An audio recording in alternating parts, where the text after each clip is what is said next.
My message today is there is always hope, there is always help.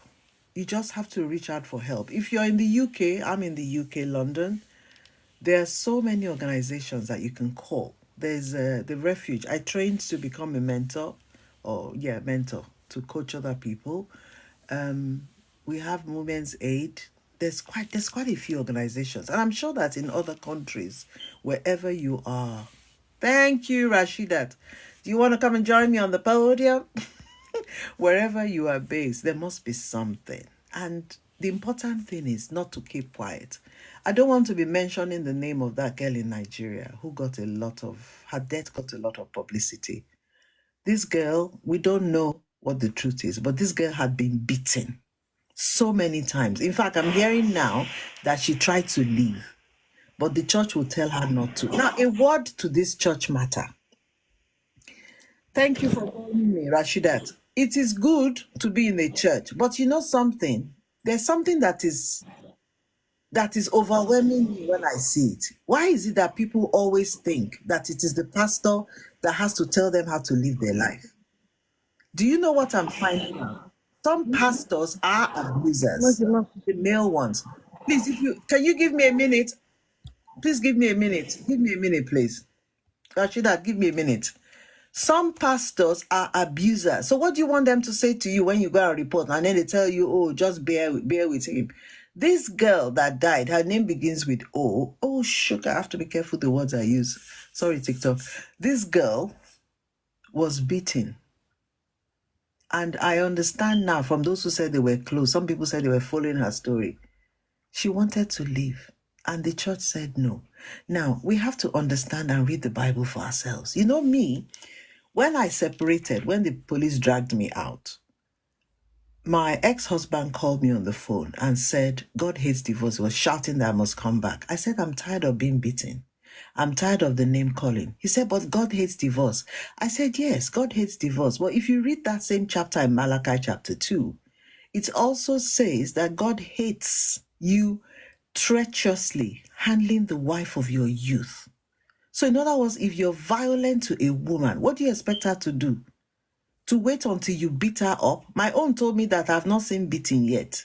That the time he beats me next time, I will not be able to talk or tell anybody because I will be in a coma. Shay, it is that one I'm going to wait for. I will wait for him to carry out the threat. When I'm already seeing the threat, the last one I had was I was kicking on the floor. He walked out on me. First of all, he said, should I call the ambulance? I said, no, wait until I'm dead. That day, I thought I was going to bleed to death. This man walked out on me and came back later in the night saying, I'm sorry. So for those of us who are in this situation, I'm just begging you, because the last time I did a live, was it 2 or 3 days ago? I got another message from somebody. The man beats her. He throws her out when he feels like it, denies her work, denies her money, denies her food, like one of my friends here. For what now? Why? And why do we stay there? Because of what people will say. The people who you're worried about, are they inside your house? Do they know what's going on? The people that we are so scared of that we want to please them. And I was one of my own is, I think in my church, a lot of people saw what was going on, but they were not bold enough to come and ask. They would just notice and they see all the behaviors. I almost felt alone because I was cut off from mother, my father. I didn't have a phone for a while until I got one myself. There were so many things going on in my home. I didn't know who to talk to.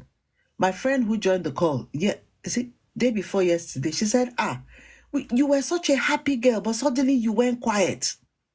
She said, you just pulled away from everybody. I said, yes, because when we got a phone, the man said, I'm not allowed to have the number. And because I was too scared of being beaten, I didn't touch it. And the day I found out the number, hey, come and see Wahala. It's as if I've committed the biggest offense in my life, you know? So we need to have money. Let me tell you another story. I was listening to an auntie or so when I was younger. And they always told us, you know what it's like in Africa? You have aunties and uncles that the ones you like, the ones that come and live with you for a while.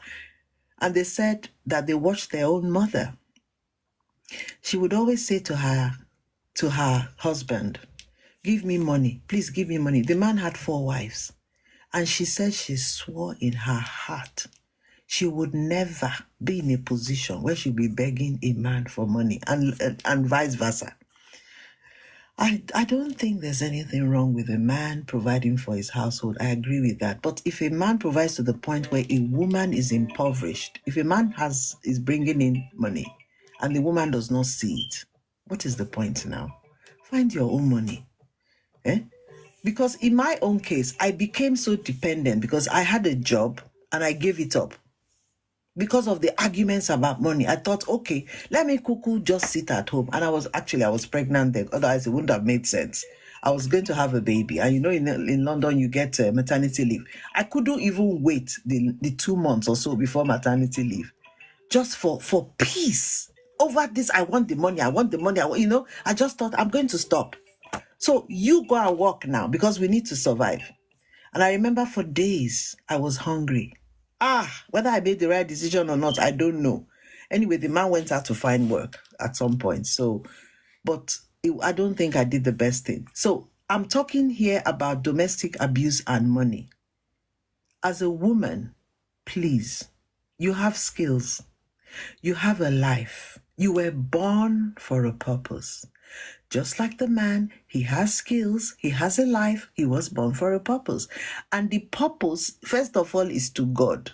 It's not just to the relationship, because we get to a point sometimes where our whole life is enveloped by this one relationship, like I did. I thought it was love when I wanted to go and see my friends after I got married. Oh, no, we can't see them now. We just got married. And I didn't realize it was a plan to cut me off gradually and begin to school and play on my mind, where somebody would tell you some stupid things. And then you say, you talk to me like that. They'll say, no, they didn't say it. Meanwhile, they said it. Then you begin to doubt yourself. Why remain in that situation? Okay, I've said enough. If you're in a domestic abuse situation, please seek help. Find somebody you can trust. And if there's nobody you can trust in your church or your neighborhood, amongst your friends, because they're going to talk, please call an organization that can help. I'm talking about the UK. I don't know about other countries, but I do believe that because of the increasing amount of domestic abuse situations, there's more support. And in my case, I came to do this program here on TikTok. I joined a digital marketing community of 51,000, and I'm loving it. The reason is I run a social enterprise. It is an NGO. I create board games, I create books, I create workshops, I create courses, and I wanted a system that would allow me automate my business. So this is one of my board games. This is called Be Moneywise. This is one of my books for the elderly. I teach the elderly think before you click. I teach them digital skills so that they don't click everything they see. I write for children. I write short stories for children to teach them basic money skills. Dr. IOS, I don't know. Are you still on the call? And then I created this for parents and kids because in London, a survey showed that parents are saying we need some tips. How do we teach our kids about money? So what we started doing was we create books like how can you make your money grow over time? So we have questions and answers in this book. And the answer says you can make money to grow by saving it in a special place like a bank. You can also invest it. Inkiruka, hello again. Thank you.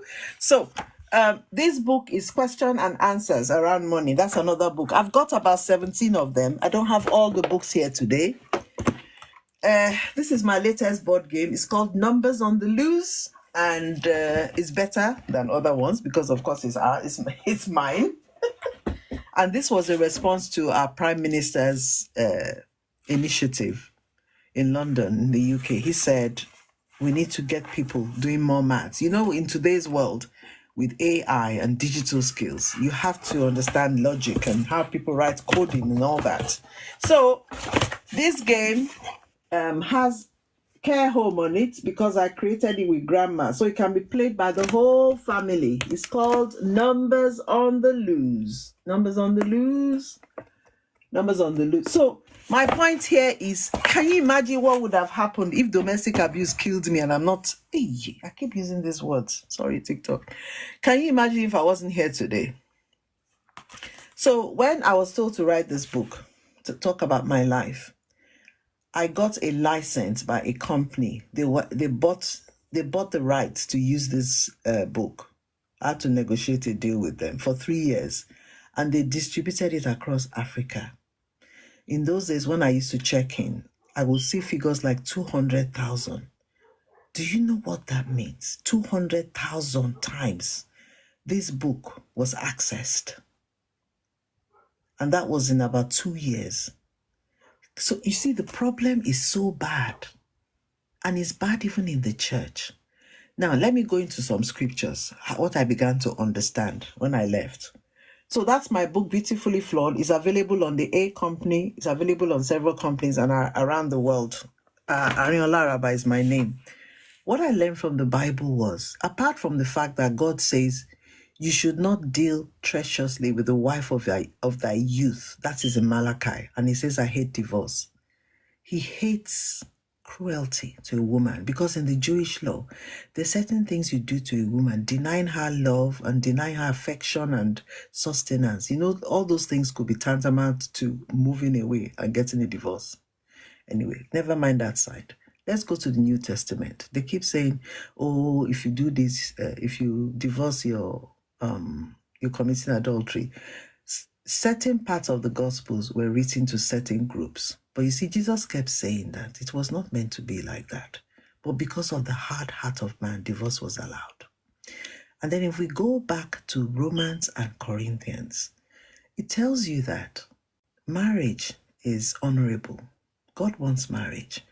But you see, in Corinthians, it tells you that if somebody wants to leave a relationship, whether it is mentally, physically, emotionally, they've left the relationship, the Bible says what? You should let them go. That God called us to peace. So because of that, if abuse is so much that is inevitable and your life is at stake, I don't understand how God will tell anybody to stay there. Because if somebody is beating you black and blue today, what stops you thinking that, what is it that's going to stop that person beating you to a pulp where you can't speak? You see, when I took my last beating, before I moved on to my son, I was told that I would not be able to talk. I did not want to wait to see that day. Because whatever is going on in that person's mind, if they don't want to surrender their lives to God, what are we going to do? We're going to just leave ourselves in the hand of another human being? We were not born for that person. You were born for God. You see, when I was going through my own situation, the lady in red, hello, Kayla. Robert, I can't answer your call now. Chanta, thank you. Aria, thank you. Ireko, thank you. Joseph, thank you for joining me. Rashidat, Mama BD, Nikiruka, Pami B, Marshall, Audrey, oh, sugar. I'm sorry, everyone. I'm sorry, I can't talk now. I'm doing a live. Sorry. Let me call you back. I'm on a live. I can't talk now. Thank you. Talk to you later. Umpo, thank you. Philomena, thank you. Rose, thank you for all your likes. Thanks for all the gifts. Sylvia, Jane, Rocco Hutchinson, Jane, Dare, King Chief. I'm going to continue my story about what God said to me. Chubi, Mom, Hendrina, Dr. IOS, Rashidat, you've gone. I wanted you to talk. Okay. William, Dotto, Monamisa, Grace, True Talk, Rashidat, what happened to you now? Or maybe it's your network. Queen, Prince, thank you for joining me. Okay, where I'm going with this, what is truth? Shirley, thank you for joining me. Thank you. So when I was going through my own mirror of our Mama Ame, Pamela, Lukman, User, Rashida, thank you everyone. Justin, Pretty, Rashidat, Justin. Okay. So when I was going through my own and the police had to get me out with the children, I was talking to God in the kitchen one day and I said, the man keeps calling me and saying, I must come back. I must come back. You must come back and submit. You must. And every time in those days, I used to shake like this when he's talking. And I heard it very clearly in my ear. You were not born to be a slave to anyone. Oops. You see, the abuse was so much. I thought I owed this person something. I owed them my life, so I had to go back, forgetting that I had 3 children and my mom. I remember my mom saying to me, if you cannot think for yourself, and you cannot pity me as a mother who may lose you, can you pity your children at least pity your own kids? If you can't think for yourself. So it's amazing when parents or people watch us and we don't want to change. The other thing that helped me was when he kept ringing and shouting that you must come back, you must come back, you must come back. I kept feeling compelled. I had a dream one night and there were 3 beings in the dream. I believe it was God the Father, God the Son. You know, there are 3 of them, 3 persons in one. And the question they asked me, which I woke up with, was, where did you get your idea of love from? What made you think that when somebody beats, hits, kicks, abuses you with the mouth and all that, denies you, is cruel to you? What makes you think that is love? That was it though. I knew there was no going back. And not only that, when I went to get my divorce, because he said shouting, we went for counseling. But during the 3rd session, the pastor got up and said, I've had enough. Man, I don't think you want to change. Madam, you go and meet the pastor woman. Let her talk to you. So even in our behaviors, in the so-called counseling that he organized, when we were having problems and I wanted counseling, we'll be going in the car. He'll get upset. He'll get angry and turn the car back. Then it came to a time I got tired of trying. I got tired of trying to ask for counseling. I got tired of being heard, not being heard in my own home. I would talk, I'll just be ignored. Hey, can you imagine living like that? You have children for somebody, you're talking, you're asking, you're discussing, they just ignore you. So these are signs of abuse. I would say, can we have a talk? I'm busy. I want to sleep. I will talk to you when I wake up. And then when they wake up, can I talk now? No, I don't want to talk now. I'll talk to you when I'm going out, I'm coming back. This was consistent. I felt for my children. But the problem is I didn't feel enough to leave earlier. I wish I left earlier because of the damage is done, which we're still working on, going to counseling and all sorts. Because sometimes the kids get caught in this, they wonder whether it's their fault. Okay, so God had to talk to me himself in my ear, and I had to have dreams. And I started going out of the house. And I became an Avon lady just to get out, to have a reason to go out. Because everything was monitored. Phone calls were monitored. Wherever I went was monitored. I couldn't go. I got to a size 24, 22/24. Now I'm a 16. Can you imagine how big I was? I was so big. I couldn't go up the stairs without panting. I said, Lord, what kind of life is this? In the name of marriage, I'll be going like this. I'll be putting food in my mouth. You know when you don't want to think and you're not there, your mind is not there. I used to feel that I wasn't in my body, that I had gone. I'd just be eating like that. And then on top of that, the man wanted another woman. Hey. I can't tell you everything. So you're with somebody, you think you have given up your life for them, you will die for them, then they want to bring somebody else inside your house. So where do you go now? Then you'll be kicked out now, isn't it? Oh God. It seems the more I talk, the more I reveal. Okay, there's enough in my book.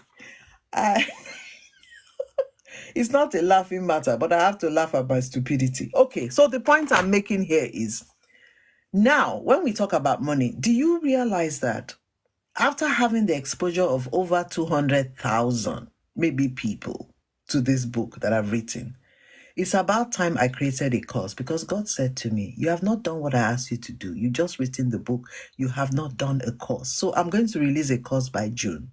And please, don't ask me to give it to you for free, because it's taking me so long to pour out my heart and soul and to release tips. It's not going to be for free. It's taking me days to write it.